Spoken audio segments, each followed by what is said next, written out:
അത് Shri C B നിന്നുകൊണ്ട് വേണം സത്യൻ, പക്ഷേ അതിലൊന്ന് ഇത് എടുക്കാൻ കേട്ട വന്നിരിക്കുന്നത്. ഉടനെ തന്നെ രാജ്യത്ത് പ്രതിപക്ഷം പറയുന്നത്, പ്രത്യേകിച്ച് രാഹുൽ ഗാന്ധി പറയുന്നത്, ട്രംപിന് മുന്നിൽ മോദി കീഴടങ്ങാൻ പോകുന്നു വീണ്ടും എന്നുള്ളതാണ്. പക്ഷേ രണ്ട് കോണ്ടസ്റ്റുകളും തമ്മിൽ എങ്ങനെയാണ് ചേർന്ന് പോകുന്നത്? ഇപ്പോൾ ഇന്ത്യക്ക് സ്വാഭാവികമായിട്ടും അമേരിക്കൻ സുപ്രീം കോടതിയുടെ വിധി ആശ്വാസകരമാകുന്നതാണ്. അത് മാത്രമല്ല, ഒപ്പിടാൻ പോകുന്ന വ്യാപാര കരാറിൽ ഇന്ത്യക്ക് കൂടുതൽ ശബ്ദമുയർത്തുവാനും കഴിയും, ഇന്ത്യക്ക് ബാർഗെയിൻ ചെയ്യുവാനും കഴിയുന്ന ഒരു സാഹചര്യം ഉണ്ടായിരിക്കുകയാണ്. കാരണം വലിയ പകരച്ചുങ്കം ഉണ്ടാവുകയില്ല. അപ്പോൾ ആ സമയത്ത് എന്തിനാണ് ഇതുമായിട്ട് ഒരു ബന്ധവുമില്ലാത്ത കാര്യം രാഹുൽ ഉന്നയിക്കുന്നത്?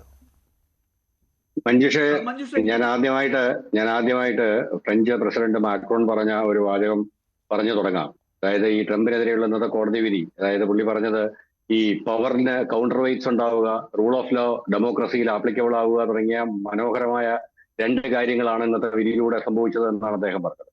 അപ്പം അത് ഒന്നാമത്തെ കേസ്. അതായത് ട്രംപ് എന്ന് പറയുന്ന ഒരു ഒരു ഒരു തലയ്ക്ക് സുഖമില്ലാത്ത ഒരു ഭരണാധികാരിക്കെതിരെ അവിടുത്തെ ജനാധിപത്യ ബോധവും അവിടുത്തെ റൂൾ ഓഫ് ലോയും അവിടുത്തെ സുപ്രീം കോടതിയും ഉണർന്നെഴുന്നേൽക്കുന്നു എന്നുള്ളത് വളരെ ആശ്വാസകരമായ ഒരു കാര്യമാണ്.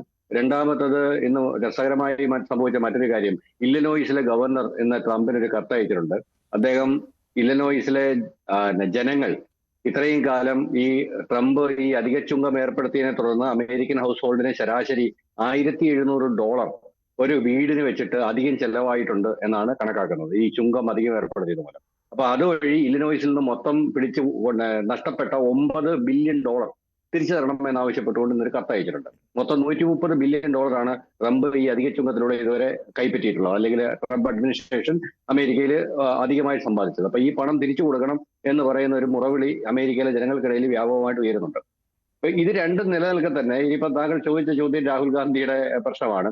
ഞാൻ ഇതിനകത്തൊരു കാര്യം പറഞ്ഞുതരാം. അതായത് ഈ നമ്മുടെ ഒരു ജനാധിപത്യ രാഷ്ട്രം എന്ന നിലയ്ക്ക് ഇന്ത്യ നേരിടുന്ന ഏറ്റവും വലിയ പ്രശ്നം സുതാര്യതയില്ലായ്മയാണ്. നമുക്കറിയാം, ട്രംപ് പറഞ്ഞു ഇത് ഇങ്ങനെയൊക്കെയാണ് സംഭവിക്കാൻ പോകുന്നത് എന്ന്. അപ്പോ സർക്കാർ പറയുന്നില്ല, നേതാക്കൾ പറയുന്നില്ല, ആരും ഒന്നും സമ്മതിക്കുന്നില്ല, കംപ്ലീറ്റ് ഡാർക്കിലായിട്ട് നിൽക്കുകയാണ്, നിഷേധിക്കുന്നില്ല, അംഗീകരിക്കുന്നില്ല. അവസാനം പതുക്കെ ദിവസങ്ങൾ കഴിയുമ്പോൾ എന്താണോ ട്രംപ് പറഞ്ഞത് അത് മുഴുവൻ യാഥാർത്ഥ്യമാണ് എന്ന് പറയുന്ന ഒരു കണ്ടീഷനിലേക്ക് വരും. നമുക്ക് ഇൻഡോ യു എസ് കരാർ എടുക്കാം. 18% അവർ തീരുവ കുറച്ചു, 25-ൽ നിന്ന്. പണ്ട് 3-ൽ നിന്നാണ്, 3 മുതൽ 10 വരെ നിന്ന സംഭവമാണ് 18% ഇപ്പൊ മാറിയിരിക്കുന്നത്. അത് കഴിഞ്ഞിട്ട് പകരം ഇന്ത്യ ഏതാണ്ട് 15-35% വരെ വിവിധ വസ്തുക്കൾക്ക് ഏർപ്പെടുത്തിയ തീരുവ മുഴുവൻ 0 ആയിട്ട് മാറി.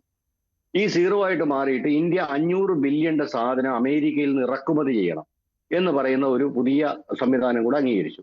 ഇത് കൂടാതെ അടുത്ത 2 സാധനങ്ങൾ പറഞ്ഞതിനകത്ത് സർക്കാർ കംപ്ലീറ്റ് നിശബ്ദതയാണ് പാലിച്ചത്. അതായത് റഷ്യയിൽ നിന്ന് ഓയിൽ വാങ്ങിക്കാൻ പാടില്ല, 2 വെനസ്വേലയിൽ നിന്ന് ഓയിൽ വാങ്ങിക്കണം.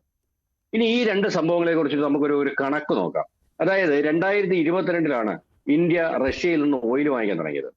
ഈ കഴിഞ്ഞ ഒക്ടോബർ വരെ ഇന്ത്യയുടെ മൊത്തം ബൈയുടെ 40% റഷ്യൻ ഓയിലായിരുന്നു. ഈ റഷ്യൻ ഓയിലിന്റെ പ്രത്യേകത ഹൈലി ഡിസ്കൗണ്ടഡ് ഓയിലാണ്. അതായത് ബ്രെന്റ് ക്രൂഡ് എന്ന് കേട്ടിട്ടുണ്ടല്ലോ. ബ്രെന്റ് ക്രൂഡാണ് ലോകത്തിലെ ഏറ്റവും എന്താ പറയുന്നത് ലാൻഡ്മാർക്ക്, നമ്മൾ പറയുന്നില്ലേ ഏറ്റവും മികച്ച ക്രൂഡ്, അതാണ് ആ വില നിശ്ചയിക്കുന്ന ക്രൂഡ് എന്ന് പറയുന്നത്. അപ്പൊ ബ്രെന്റ് ക്രൂഡിന് $62 വിലയുള്ള സമയത്ത് റഷ്യ നമുക്ക് $35 പെർ ബാരൽ ഈ എണ്ണ തന്നുകൊണ്ടിരുന്നത്. അപ്പൊ 40% എണ്ണ നമ്മൾ റഷ്യയിൽ നിന്ന് വാങ്ങിക്കുന്നുണ്ടായിരുന്നു. ആസ് ഓൺ ടുഡേ നമ്മളുടെ മൊത്തം ബൈ റഷ്യയിൽ നിന്നുള്ളത് 21% കുറഞ്ഞു. അതായത് 19% നമ്മുടെ ടോട്ടൽ ഇമ്പോർട്ട് റഷ്യയിൽ നിന്ന് കുറഞ്ഞു. പകരം അതേസമയം ചൈനയുടെ ഇമ്പോർട്ട്, ഇന്ത്യ ആയിരുന്നു ഏറ്റവും വലിയ ബയർ, ഇപ്പൊ ചൈനയാണ് ഏറ്റവും വലിയ ബയർ. നമ്മൾ 2 ലക്ഷത്തിൽ പരം ബാരൽ 2 ദശലക്ഷം ബാരലാണ് റഷ്യയിൽ നിന്ന് ഒരു ദിവസം വാങ്ങിച്ചുകൊണ്ടിരുന്നത്. ഇപ്പൊ അത് 1 ദശലക്ഷം ബാരലും ഈ ഫെബ്രുവരിയിൽ ഇന്നലെയും മെനഞ്ഞാന്നും ഒക്കെ വാങ്ങിച്ചത് 8 ലക്ഷം. അതായത് നേരത്തെ നമ്മൾ വാങ്ങിച്ചുകൊണ്ടിരുന്നത് 20 ദശലക്ഷം, അതായത് 2 കോടി ബാരൽ. മനസ്സിലായോ? അവിടുന്ന് 8 ലക്ഷം ബാരലായിട്ട് കുറഞ്ഞു കഴിഞ്ഞു. അപ്പം 2 ദശലക്ഷം എന്ന് പറയുന്നത് 20 ലക്ഷം ബാരലിൽ നിന്ന് ഇപ്പൊ നമ്മൾ 8 ലക്ഷം ബാരലായിട്ട് കുറഞ്ഞു കഴിഞ്ഞു. 19% നമ്മുടെ ഇമ്പോർട്ട് അവിടുന്ന് കുറഞ്ഞു.